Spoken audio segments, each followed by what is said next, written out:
রাজনীতি ব্যক্তিগত আক্রমণ নয়, কোনো ব্যক্তির সচিত্র বিজ্ঞাপনও নয়।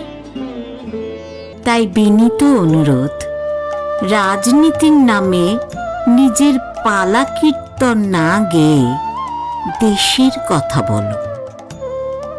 রাজনীতির নামে নিজের জ্ঞাতি গোষ্ঠীর ঢাকঢোল না বাজিয়ে মানুষের কথা বলো।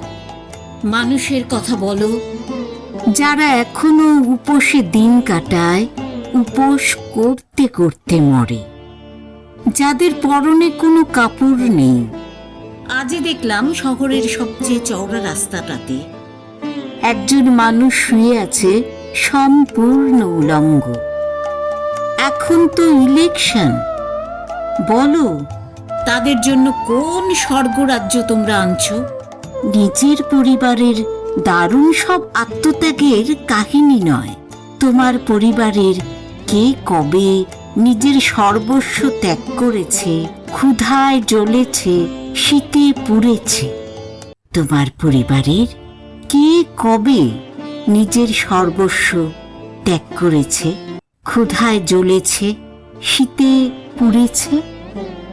দেশের কথা বলো, যে দেশ এখনো একটি বিনা বিচারের জেলখানা। মিশার কাঁটাতারে বন্দি যে দেশের হাজার হাজার মানুষকে হুকুম করা হয়েছে বোবা হতে, অন্ধ হতে, হেঁট মুন্ড রাস্তা হাঁটতে। যে রাস্তা ধরে ভিআইপিরা অনায়াসে মানুষ মারিয়ে চলে যায়। নিজের পরিবারের কে কবে উইল করে নিজের চিতাভস্য সারা দেশে ছড়িয়ে দিয়েছিলেন, সেসব ব্রজবলি এখন আর আমাদের শুনিয়ে কি লাভ? বলো, ইলেকশনের শেষে দেশের এই রাজ্যে ওই রাজ্যে তোমরা কোন ন্যায় বিচারের তুফান ছুটিয়ে দেবে? রাজনীতি কোনো ব্যক্তিগত আক্রমণ নয়, রাজনীতি কোনো ব্যক্তিগত আক্রমণ নয়, কোনো ব্যক্তির সচিত্র বিজ্ঞাপনও নয়। এই দেশ হাজার লক্ষ কোটি মানুষের, কারোর ব্যক্তিগত সম্পত্তি নয়। এই দেশে তোমার যতটুকু বেঁচে থাকার অধিকার মিশায় আটক একটি কিশোর ছেলের আর ফুটপাথে শুয়ে থাকা উলঙ্গ মানুষটার ততটাই অধিকার। নিজের কথা তুমি আমাদের অনেক শুনিয়েছ, কখনো ইনিয়ে বিনিয়ে, কখনো চোখ রাঙিয়ে।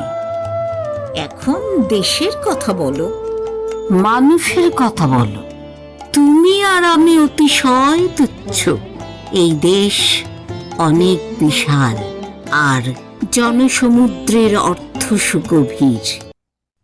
তার সঙ্গে কোনো ব্যক্তির তুলনা চলে না। তুমি আর আমি তো শুধুই সুযোগ সন্ধানী। পরের ছেলেকে বিনা বিচারে নিশায় আটকে রেখে আমরা নিজের ছেলের সাফাই গাই। যদি কঠিন সত্যের মুখোমুখি হওয়ার সাহস থাকে, এখনো সময় আছে। এসো, আমরা স্বভাব পাল্টাই।